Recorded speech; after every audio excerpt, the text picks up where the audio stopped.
Let's bring in Fox News legal analyst Gregg Jarrett. And along those lines, what Brian was just saying, I mean, when you look at all of these witnesses that Alvin Bragg has brought in, it does seem that they've all kind of backfired a little bit. Yeah, I think it's true. And Hope Hicks was an example. I think, you know, Charlie, she undermined the prosecution's case when she told the jury that Trump's motive for suppressing salacious stories was to protect his wife, not the campaign. So that is the exact opposite of Alvin Bragg's central theory that Trump's intent was to help his election and therefore he violated campaign laws. No, he didn't.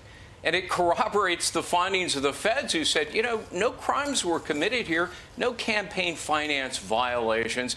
Bragg has charged Trump with falsifying private business records in 2017.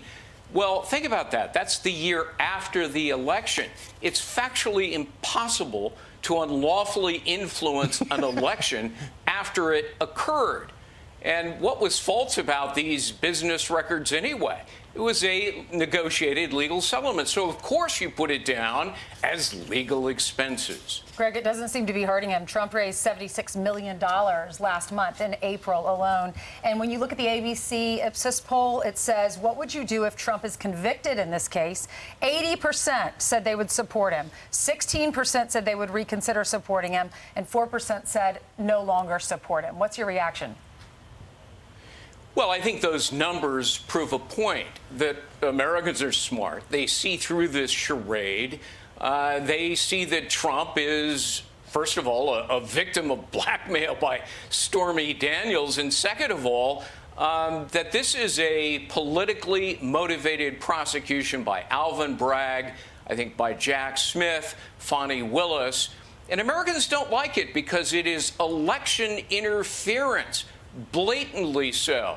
You know, Americans think they're the ones who should decide who should be the next president, not prosecutors with an agenda.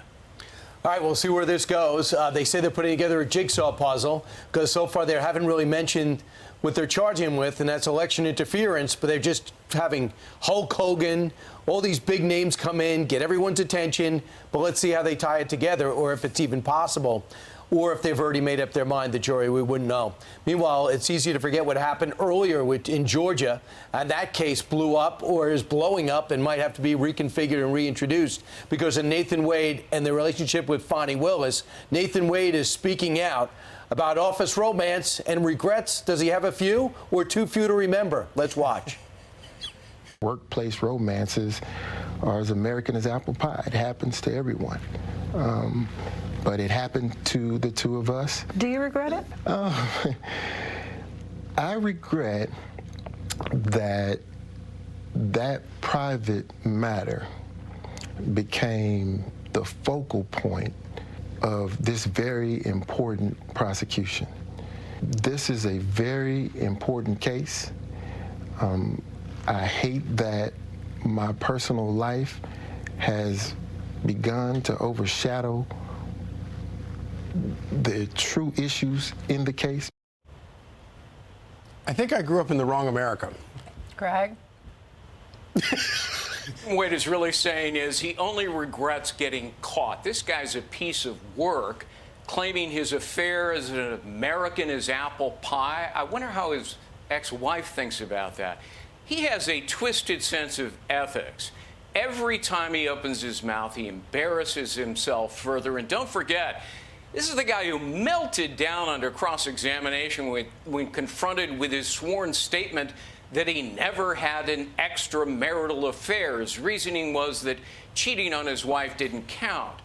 He was raking in mountains of cash from his lover, living lavishly. The judge called it an odor of mendacity. I'm still mystified how Wade and Willis both committed the same misconduct. He gets canned, she doesn't. And as his boss, she, Fani Willis, had a greater responsibility to avoid impropriety, and that, yet there she is, still on the case. Greg, do you believe a man is not a plan, it's just a companion? A what? I'm sorry. That's what Fani said. That's what Fani says. A man is, my daddy taught me, a man is not a plan. Yeah, okay. All right. I think I better stay out of that. Okay, fine. Smart man. Right. Well, Thank you, Greg. yeah, we'll see what happens. She likes to keep a lot of cash around. The question is that. Don't you think that I thought he would remember You love that line. It's all I think about. You love that What line. are they teaching in law schools today? I know, man, it's not a plan. I'm Steve Ducey. I'm Brian Kilmeade. And I'm Ainsley Earhart. And click here to subscribe to the Fox News YouTube page to catch our hottest interviews and most compelling analysis.